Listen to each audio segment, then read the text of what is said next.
I'm live. Hello. While I mess with my eyes. Is this all the way up? Yeah, pretty much. Hello, we're back. We're here a day early. When I say we, Blair Witch camera. Zoop. Yay, Billy's here. Hello, Bill. You finally didn't sleep through one. You poor, poor dog. So Bill's here.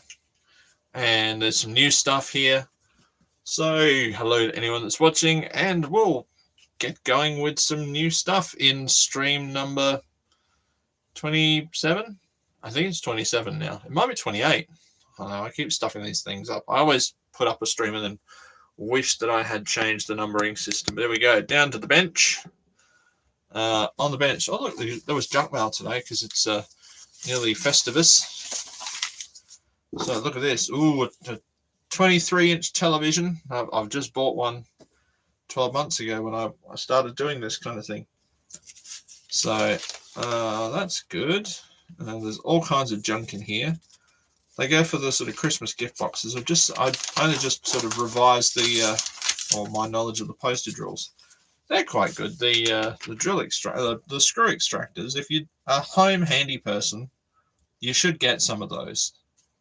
Especially the one that it's like these, the twin side. It's got like a thread cutting, and then a reverse thread sort of grabbing kind of thing. They're quite good. I think some people call them an easy out, but easy outs are, in my experience, are a little bit different.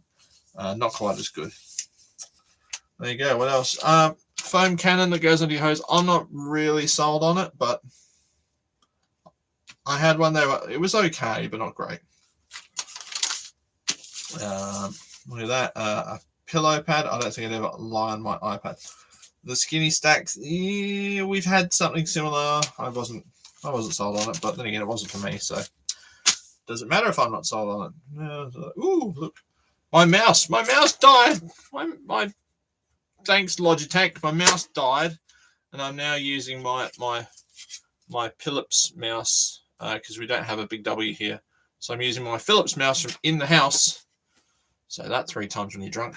My Philips mouse from in the house on the computer out here. And for in the house now, I've got a rubbish one from Kmart, which turns out to not be too rubbish because I bought new mice from Kmart for my students because they go through. Mice are consumable items to year 7s.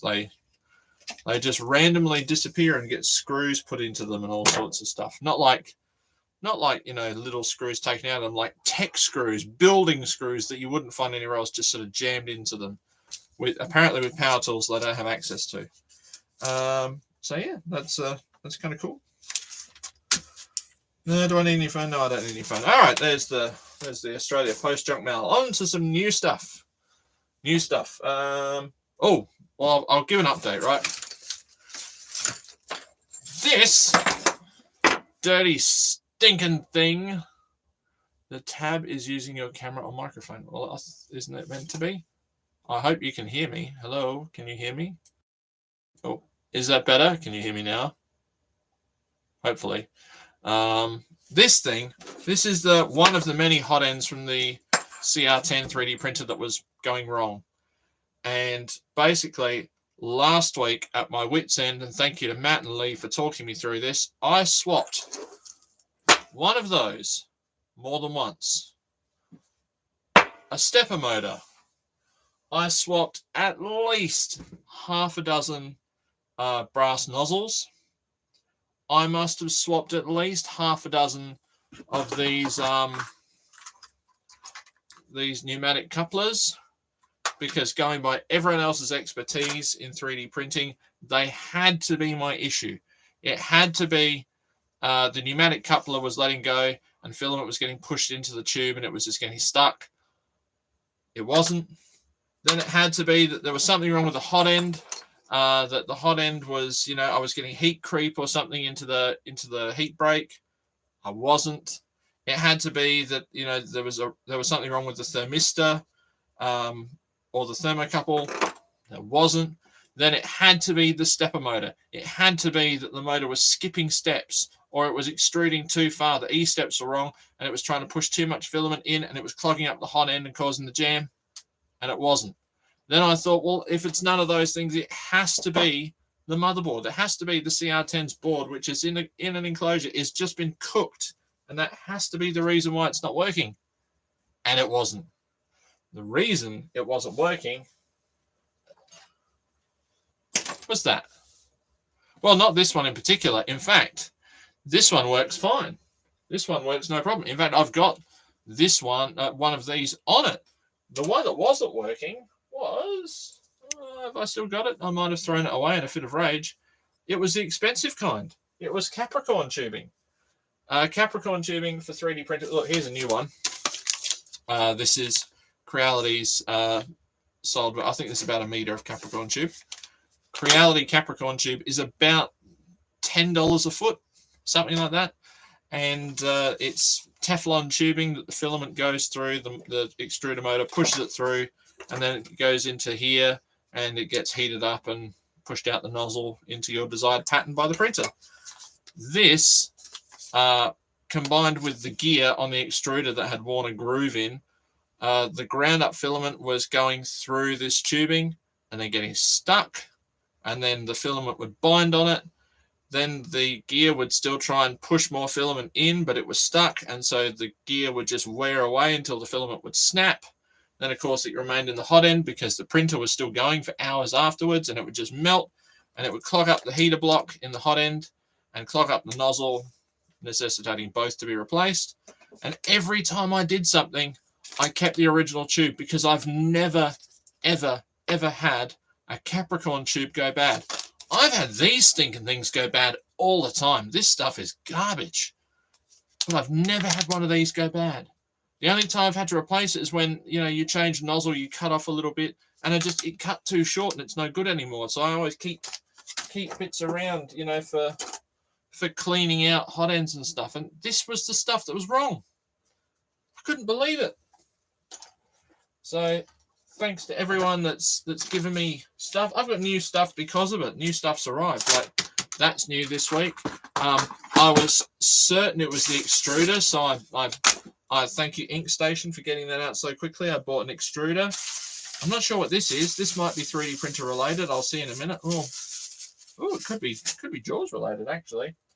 So now back in business, and it means Fix-It Fingers. This is the sort of I think Arve would call it anti-theft deterrent color that I'll be able to print.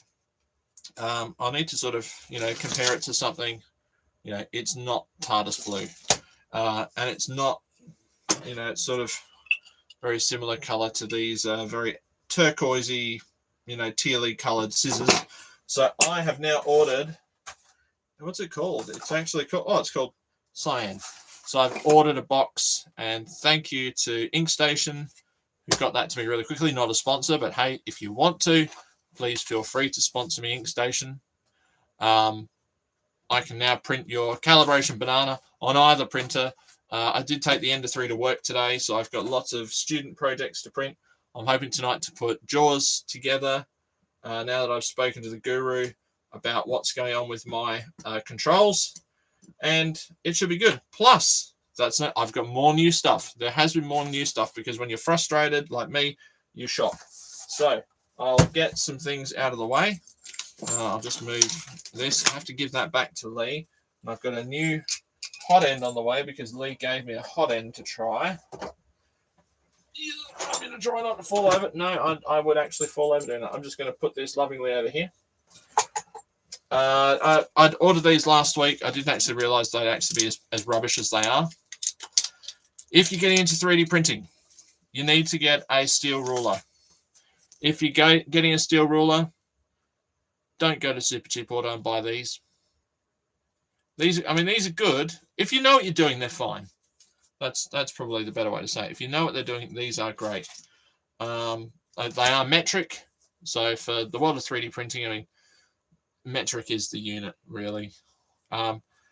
So they've got millimeter increments on them, but centimeter numbers. That's the downside. And I'm trying to teach students how to do this. It's super confusing for them. I wish to some higher power that there would be millimeter numbers on these, but needs must. But buy the small one. Buy the 150 mil one. That's really useful. Okay. And if you're a woodworker, buy this. This is great. not even its real use. But when you've got tight glued up corners and you're trying to get the glue out with a damp cloth, use the corner of a steel ruler and then just wipe it off. It's amazing. If you're buying this size, 300 mil, don't buy them from Super Cheap Auto. These were, I haven't got the receipt with me. I think these are about $4 or $5. They are $1 at Kmart. And okay, it's got metric both sides, and the Kmart one has metric and imperial, which by some people's standing, if you are doing 3D printing, might be more useful. Maybe. Yeah, not for Australian kids who are being born and bred on the metric system, but there you go. There you go. It never hurts to lose both. That was $10 worth of rulers, one of which I deeply regret because I bought that and then I forgot to go get it to take it to school. So I went to Kmart and then realized I could have bought like 9 of them or something for the same price as one of them. Anywho, live and learn. There is more. It's more school related stuff. I am really kind of hoping that my students don't discover this channel. And I've done what I can to sort of not link my other channels to this channel. And by other channels, I also mean Scott's Back Chat, because that's not really mine. I just do the editing. That's Scott's channel. Not that I'm worried about what they would see on this channel, but I just, yeah, it's really enjoyable, and I'd hate for that to stop with some of the things that can go on when young, exuberant people who don't really have a grasp about what their actions or what the consequences of their actions are get on the internet. That can be really dangerous. Anywho, I was here before they were my students. That's my thing. Okay. But I've been teaching poetry. I'm not an English teacher, really. I'm a primary school teacher originally, and now I'm in a high school teaching junior high English, and we're doing poetry. One of the things that we've done in poetry this week is an ode. So as an example to my class, I wrote an ode to the $7.50 kettle. And then I thought, wouldn't it be good if I bought one? And wouldn't it be even better? I don't know if this is stupid or not. Tell me if it's stupid in the comments, even if you're watching this later, because I may well agree with you, even if it's 5 years from now. And if you, by the way, if you're just starting, make sure you're watching the live bit, unless you're watching it well after the fact, in which case, hello from the past. We hope that the war's over. Anyway, what I thought is, what if I could go somewhere very dramatic in Bumfudge with my $7.50 kettle and perhaps recite my ode and put it on my school channel, on the channel for that. So I don't know. That might be a sort of dramatically stupid thing to do. It might not endear me. It might make them think that I'm a complete moron. But then again, maybe it's taking a leap of faith. I don't know. But let's unbox this, because I want to see what you get for $7.50. I think this is an Anko. That's Anko, not Unko kettle. And we're going to use scissors in the way that we're not supposed to. Oh, you know what I should be using? Oh. And people ask, how big is this kettle? Well, let me just, it's approximately about 1 2/3 bananas box wise, and that way it's quite similar actually. It's funny, is that box squarish? It's probably more 1 3/4 bananas this way, more 1 2/3 bananas this way, and you know, 1 and maybe 1/8 of a banana in depth. But here's what I should be using to undo this. This is the other thing that steel rulers are very handy for. But I think John Cadogan did a video about why these rulers are a bit rubbish, and he is right. You need millimeter increments, and really you need millimeter increments and millimeter numbers on both bloody sides. It's a bit daft, I think, to not. But there you go. What do I know? Nothing. Does this come out? Oh, it does. Yay! Yoink. Shing. Shing. Wow. Oh, this is a bit sharp. But if you've got like a a tight mitered corner, you just sort of run this along and scoop off, and then damp cloth and just get the glue off that way. All right, what do you get for $7? You get a kettle very close to the top of the box. If you're an American and you have one of those big hunting knives, you'd now have a nice decorative like Velociraptor gouge in the top of your kettle. That's what you'd have. Basic inside. Oh, base inside. Oh, there's basic inside. Not an English teacher. Not much of a reader. Like audiobooks, there is zero packaging other than like it's just in there. There's nothing stopping this thing from getting crushed, so that's okay. So there's that, and the base is inside of it, so it's been really shoved down in there. Okay. My design and technology class have been making phone holders, so most of those are printed, and base inside. And so if I open that, oh, there's instruction books. We've also done found poetry, those sort of they call blackout poetry. Things like instruction books like this, I'm actually going to bring in on Monday. I might even bring in this one and see if somebody can turn this into a piece of blackout poetry. I think that'd be a nice touch, just to not waste anything. Even junk mail, I think that might be good. Maybe I'll take the junk mail in too. There's the base. It is very basic. I mean, that's just an exposed heating element. 220 to 240 volts, 1850 to 2200 watts. There you go. All right. Well, look, it's made of screws and molded plastic. It's no frills, but that's okay. It's got a thing on the side. There we go. Very, very basic under there with those contacts, and there's some, I'll just slot in. There's some exposed. It might be insulated. Yeah, that's insulated wire going to. I would say that's probably going into the element. Would that go into the element? Yeah, I'd say it is. So yeah, it's got a 10 amp switch on it, I would guess. What else? No. All right, so that's just a pull-on switch. Okay. And on here, caution. Let's see what the safety brigade wants. This kettle should be used with a residual current device safety switch to lessen the risk of scalding or other injury from hot water that may be ejected if the heating element ruptures. Disregard this marking if your home is fitted with a residual current device safety switch. So be careful if you don't, but if you do, don't be careful. That's an interesting take on it, but there you go. At least it'd almost be better if there was just that plastic bag inside it. Did that really need to be in a plastic bag when it was already in a box? I don't know. Oh, what's the warning on the bag say? Years ago, the translation wasn't so great, and it used to say things like, to avoid suffocation, do not stand next to small children. Warning, plastic bag can be dangerous. To avoid danger of suffocation, keep this bag away from babies and children. There you go. Oh, look, in Italian.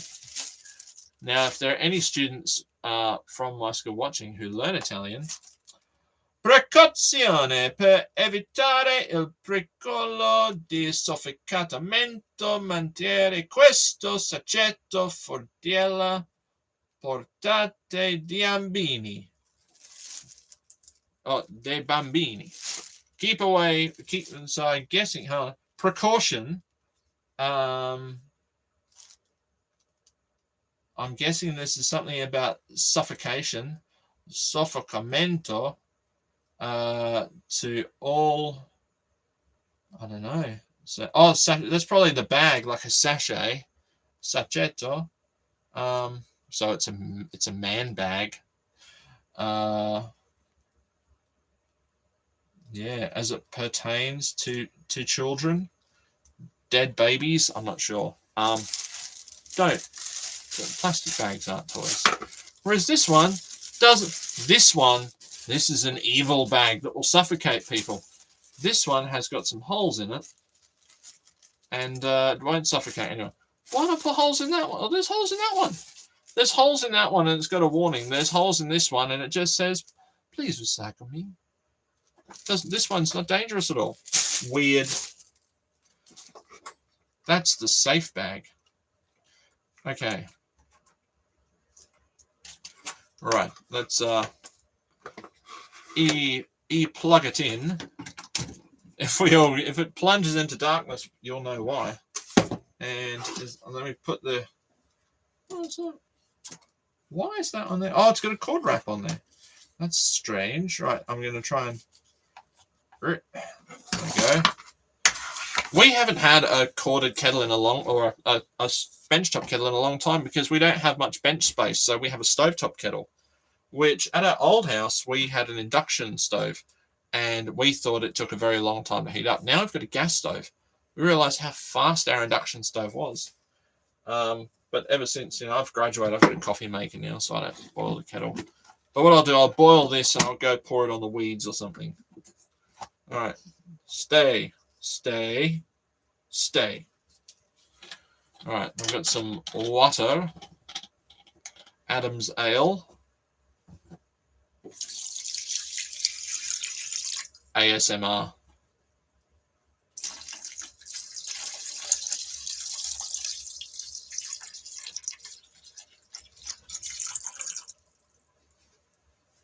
That was a disappointing quantity of water. I thought it would be a lot more than that. Never mind. It's probably going to smell quite bad too. I hope the computer isn't affected by steam. Bad steaminess of the kettle. If I could remember my ode, I'd say it, but I don't. Oi!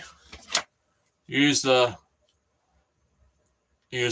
oi button and turn it to E, not oi. Right. It's on there. Okay, activating the oi button. Oh, it lights up. It's lighted. You can't really see it. I can't show it anyway. Can I get it down? What if I put it like this? And I'll sort of, sorry, Blair Witch.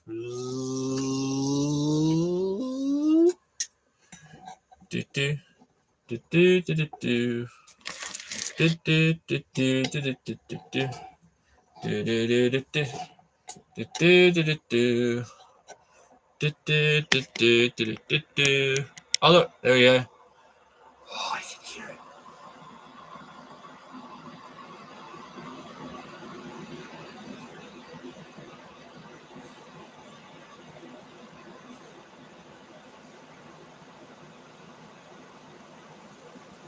Can you hear it, Billy? Can you hear it? Can you hear it? Can you hear it? The kettle is approximately, with base, 1 3/4 bananas high.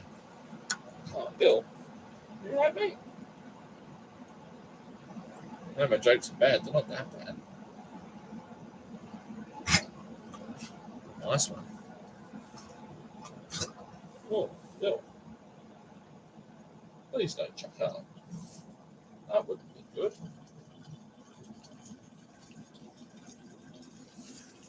Oh, I should have timed it. You can see it's bubbling away. Steamy. In its steamy goodness. There we go.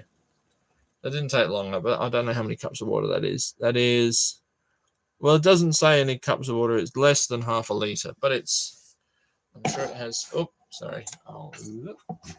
Billy, I'm going to go outside. Sorry, I think the dog's going to go and chuck up, so 1 second. You've not done it already, have you? No. It's that sound when the dog sounds like someone's plunging a toilet. You need to go and chuck.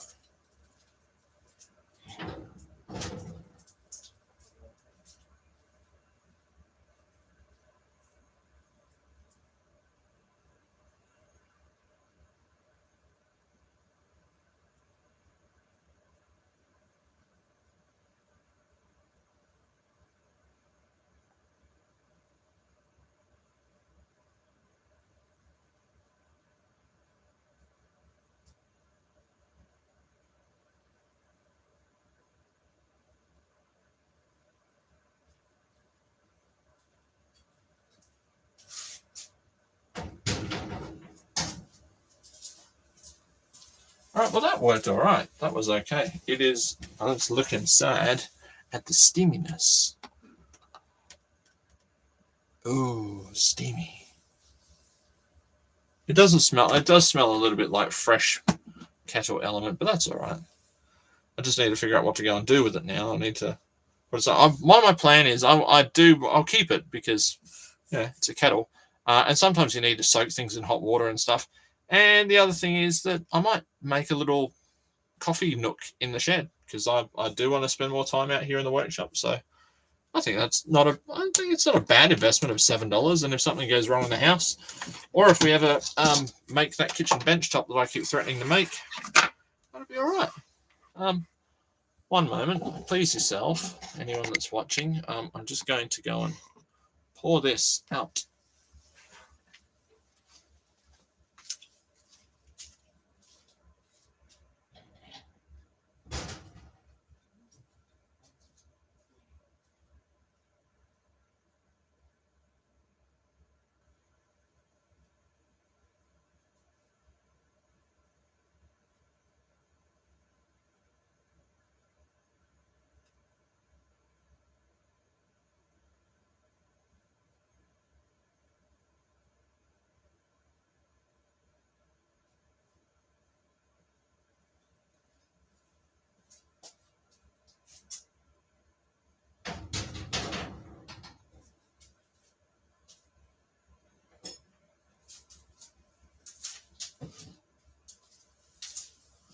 Okay, so even I've got an old piece of bench top, so that might work.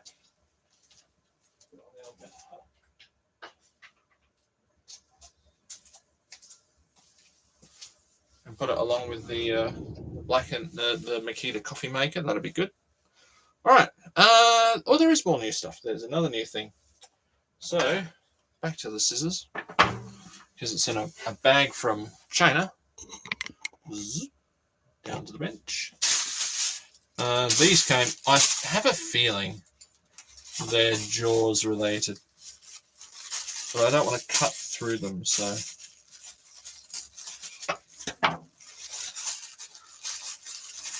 They are.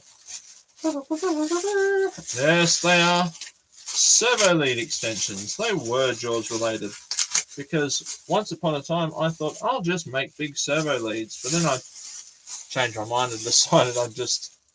Oh, they're nice big ones as well. That's okay. That's good. I might still use them because I have thought about possibly putting a another servo receiver controlled switch for some lights on the top of the Jaws build. So they're not completely devoid. Keep that for poetry. I should put it over something heavy. There's more. There's more new stuff.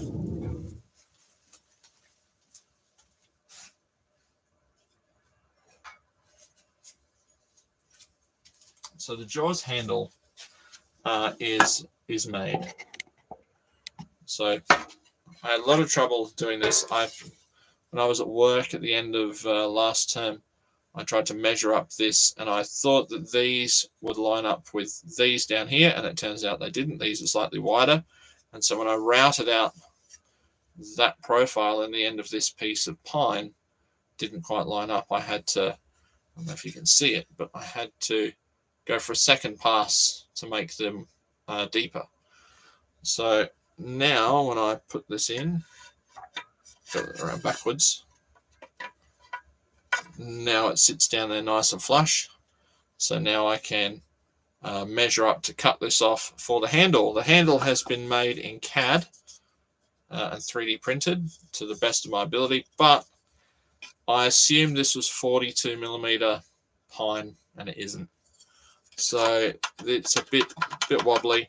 So I could either scale this down, but this is scaled for a broom handle. So what I probably need to do is actually just go back into the CAD model and just reduce this cutout a little bit, which I can do without a hassle. So I will do that tonight as well, but it is an 18-hour print. And then I can get on with putting the wood grain on.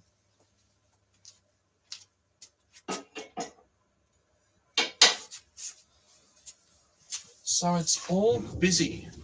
in the world of the Jaws build. It is a very, very busy undertaking. All right, well, I'll swap.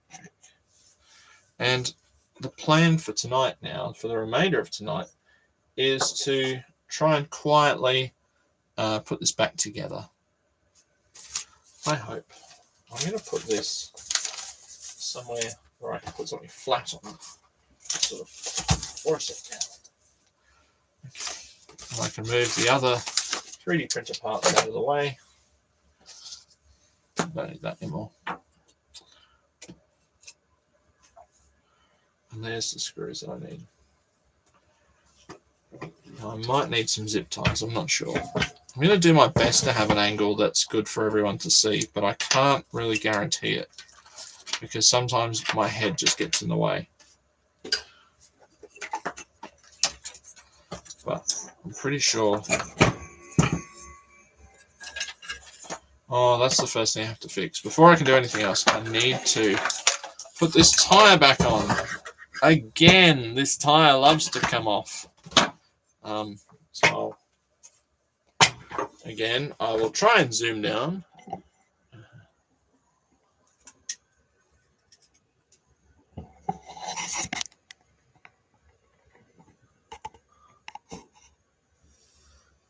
That's probably too far away. There you go. So I'm going to try and see if I can. No. No, of course it isn't. Let's unplug the whole lot and get it all out. All right. Never mind. Sorry, everyone. Going back up.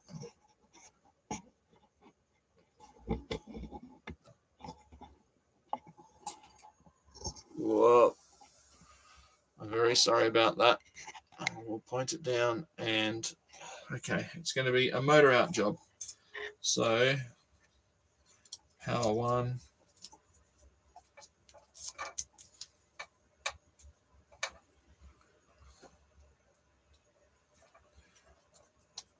And these Dymo labels aren't very sticky. So M1.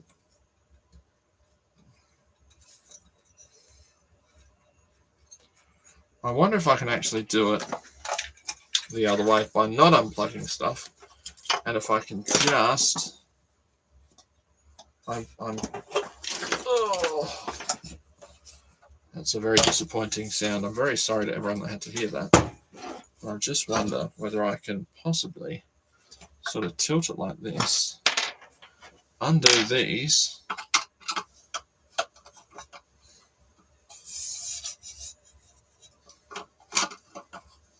Now I did shorten these. I don't know whether I actually showed that on camera or not. I have shortened these screws somewhat.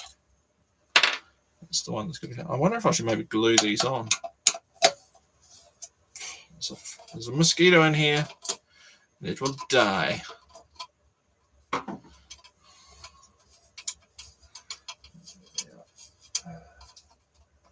See how much wiggle room this affords me.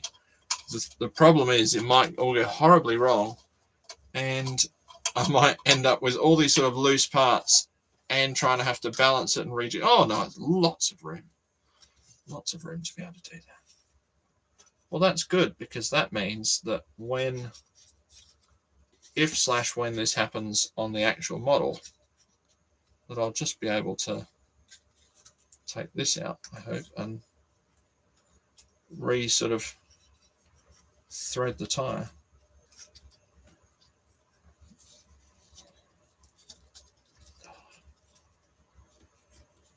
Maybe not. Nope, that's gone wrong. That's all gone bad. Okay, start at the top.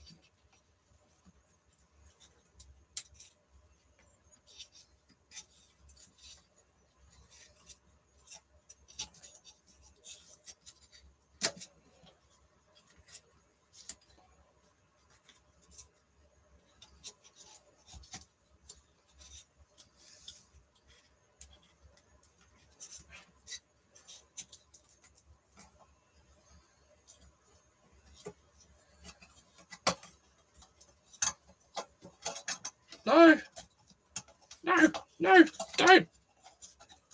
don't jump off. Stay. Think about all you've got to live for. 9, 8, come on. Get it. Get it. I think it's done it. I think it's on.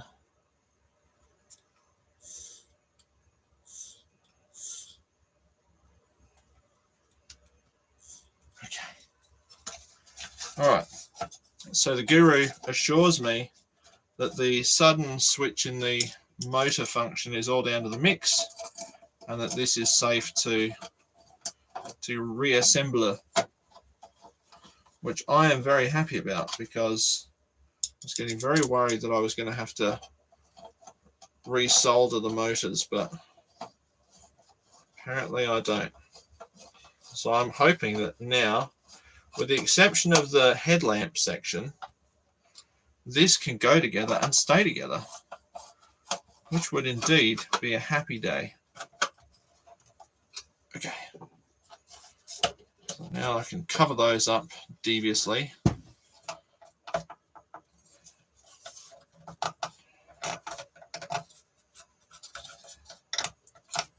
Okay, they're covered up deviously.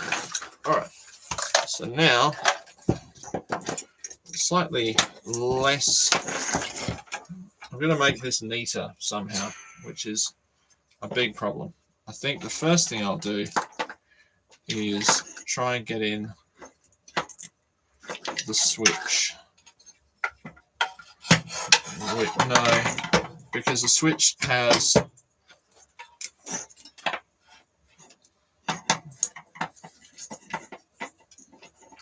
I wonder if I can just try and arrange where the slack in all this is. So it looks like all the slack is there. So I'm going to try and sort of feed as much of the slack into there as I can. All right, so now the receiver obviously has much more slack than the switch, so I should get that in first, and then the switch has got to go that way up. So it makes sense to try and sort of group as much of this into here. I was originally going to cut this off, but yeah, that might be a lot of effort for not much reward. There's a zip tie. I might need some more zip ties, so let me get some more.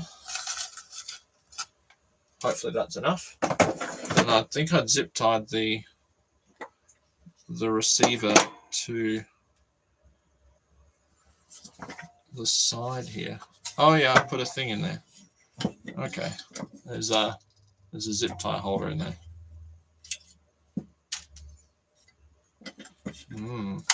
That's going to be an interesting.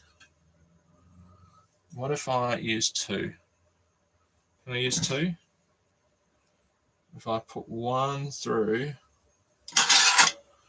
I'm going to put sort of 1 through the thing and then this on the end of it.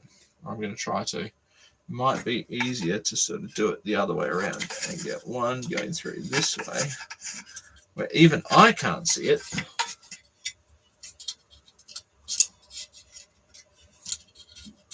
All right, like that, and then try and put 1 going that way, so that bit's got to go down like this. I'm sorry that I can't show you, but I'll try and pick the camera up in a second. Like that. You see that? So I've got 1 going through that way and then 1 picking up on it. And I should be able to get this through here. And maybe even jam that there. And then I should be able to loop this through.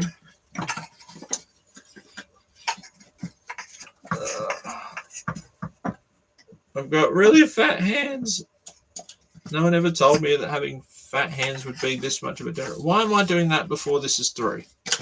I'm doing this all wrong. I should start this one, and then all I have to do is try and pull it tight. Yeah, dopey person.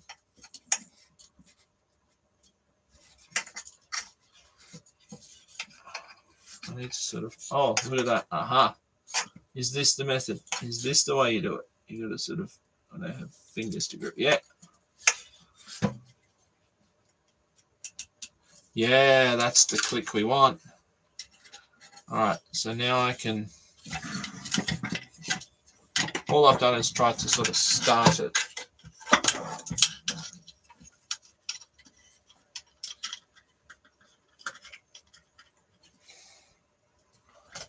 Oh, there's a good idea. Why don't I sort of hold it there? And then I'm going to hold my tongue right.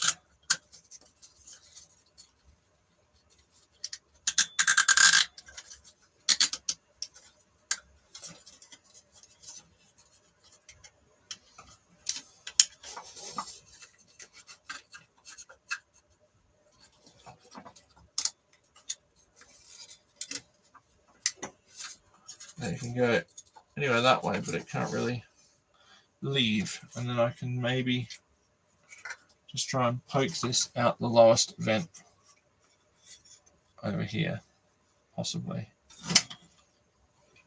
Only I could take out that slider. If I could take out that slider, I would poke it through here. But I think it'll be all right because I could always drill a hole in the side. I could always drill a hole down here and poke it through. All right, that's on. So now it is the difficult bit of the switch. So the switch has to go around this way, and it has to find its way. So sort of snake its way down here without getting caught up on stuff. And of course, that's not going to be in the way.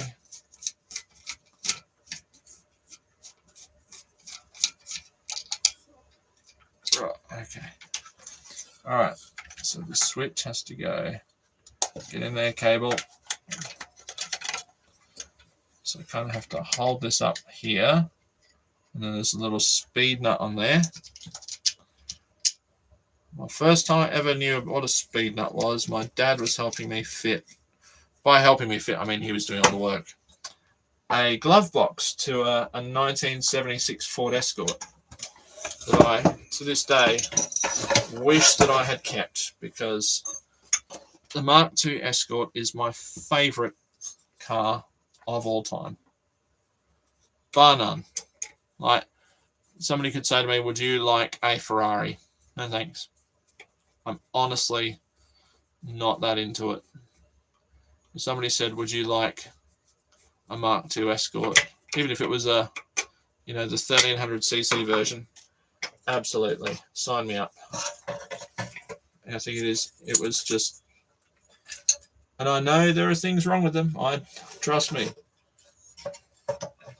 but just favorite car. And every time I see one, I go, ooh. So yeah, Mark II Escort, very closely followed by the Focus ST and the Focus RS, especially the original ST, which was my other, you know, forever car that I got rid of too soon, but that's okay. I keep looking at them now, when I look at them and how much I sold mine for, and yeah, they are not getting cheaper.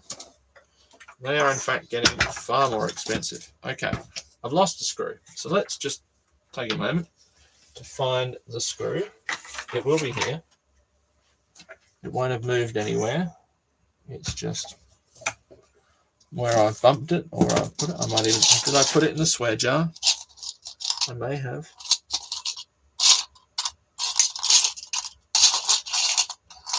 I did not put it in the swear jar. It's okay. It'll be somewhere. And if it's not somewhere, then I will get another screw and make it work, because it's the kind of person I am.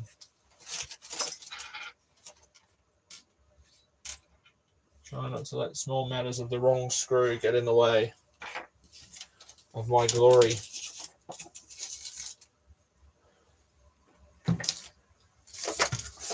Nope. There'll be in all this junk, you can bet.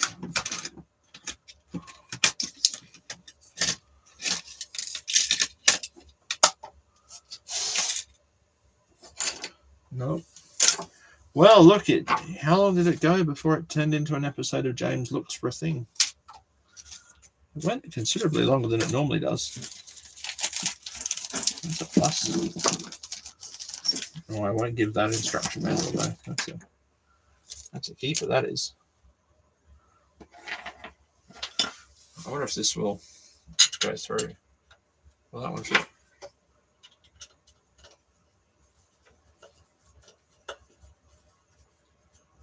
No, that's all right. Well, the other one's got to be somewhere.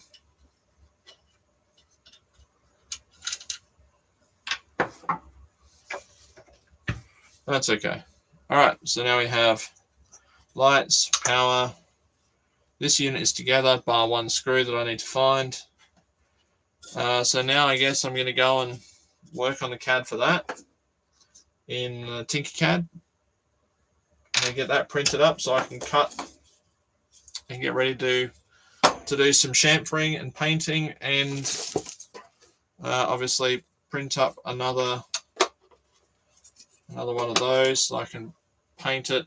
And then it's just a light cover and the top of the bag, which is a piece of PVC pipe that I keep leaving at work that I need to bring home so I can cut a slot into it. And then it's put it together. Yeah, it's essentially done.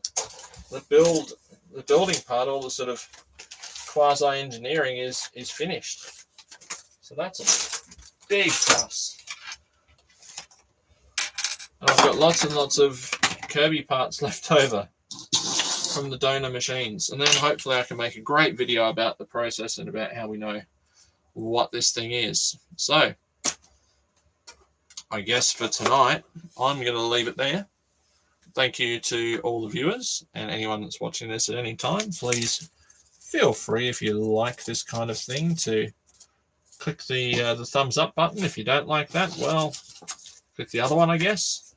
And it lets me know if I'm doing a good job. And of course, it lets me be recommended to other people. So that's always handy. And not that I'm big on congratulating myself, but I have just clicked over 100 subscribers. So thank you, everyone that has subscribed. Certainly never thought I would actually get to this point at all, let alone before the end of the year, which was, kind of a lofty goal. And thank you to anyone that's also subscribed to Scott's Fact Shack.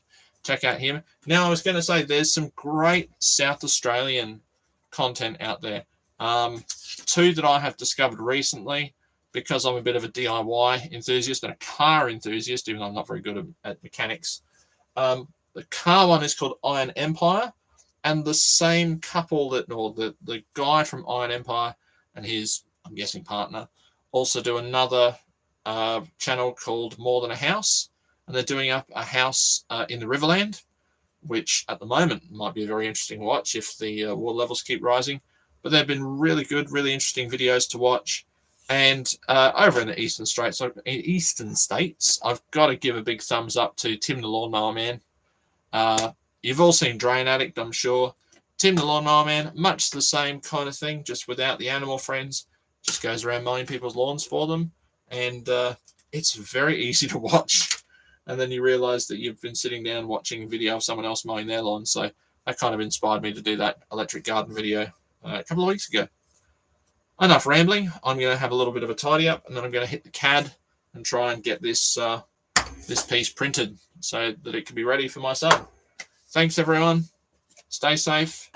Have a good night. COVID numbers are rising again, so look after yourself and wash your hands. And an awkward ending.